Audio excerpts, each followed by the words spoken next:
Remnant 2 has taken the gaming world by storm. Chances are you've heard about it or even seen some reviews on it. To cut through the chase, it's a fantastic game that you should definitely try out. A friend suggested me this game and I saw it as a perfect opportunity to experience the entire journey in co-op mode. As such, I won't delve into the game's story here. Instead, I'll focus on its gameplay aspect and the overall co-op experience. The game's theme is a unique blend of a Souls-like genre and a firearms combat. This holds true in the leveling of traits, weapons, but most notably, you're going to die a lot.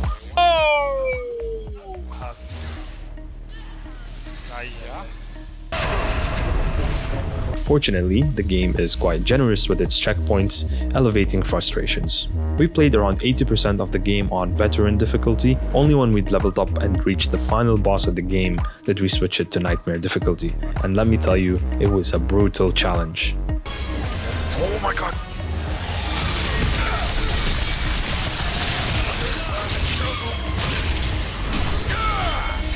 Even minor foes can eliminate you in just 1 or 2 hits. My strong recommendation is to start the game on veteran difficulty. It strikes as an excellent balance between challenge and overall enjoyment. Playing this game in co-op significantly enhances the experience. The procedurally generated game world ensures that your journey will be distinct from anyone else's. This dynamic nature of the game world plays a pivotal role in the shaping of the game experience, a topic I'll delve into more detail shortly. Upon entering the world, the path is relatively linear in terms of the main story progression and where you need to go. Each enemy has a unique weak point that allows you to do substantially more damage if you target it. Occasionally, bigger enemies will appear that have tougher weak spots to target. The game also has plenty of puzzles which add a lot of fun to the gameplay. These can offer you valuable rewards or open doors to advance your mission. Eventually, you're gonna reach a boss fight. These boss fights are arguably the best part of this game. Each is unique in his own way and they all have a catch. You can never expect how these fights will play out, and it's truly amazing what the developers have done here. Never disappoints. Another noteworthy aspect of these boss fights is the diverse rewards they offer. Depending on your choices and the particular game world you're in, you might receive 2 distinct rewards from these encounters. This mechanic further underscores the advantage of co-op play. For instance, in my world, I defeated a certain boss which gave me a very cool gun. However, in my friend's world, I spared that boss and took down another that he recommended, resulting in a valuable amulet. This feature extends throughout the game, adding an incentive to keep playing. After finishing a world, you can even re-roll and start a new one, offering immense replayability. With an array of build options and exciting weapons, the game stays engaging from start to finish. Now I'd like to shift my focus onto the character, equipment, and archetypes. 4 archetypes are available for you to choose from initially. Upon reaching max level, you can equip a second one.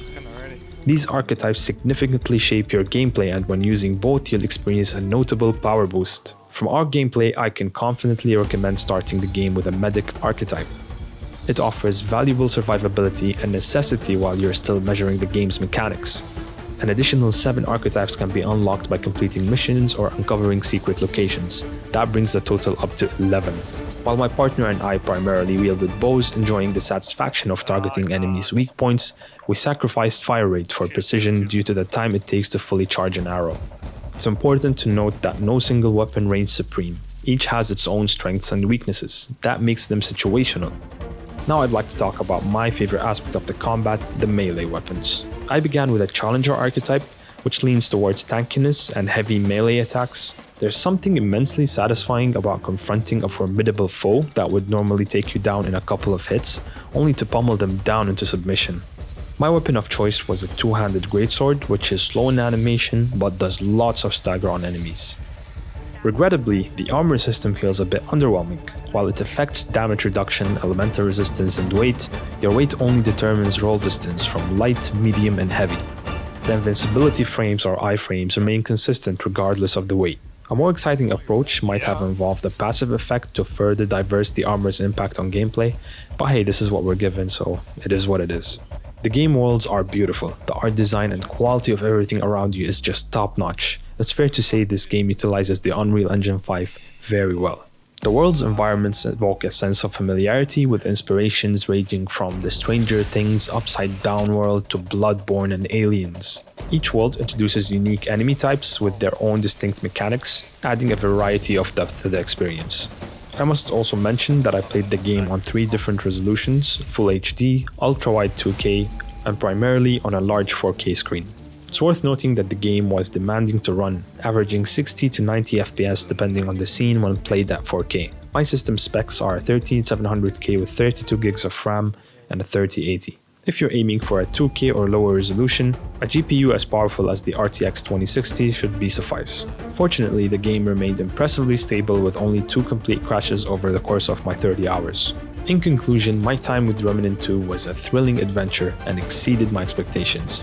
The engaging gameplay, the joy of co-op, the stunning worlds, and the dynamic boss fights all contributed to an experience that I thoroughly enjoyed.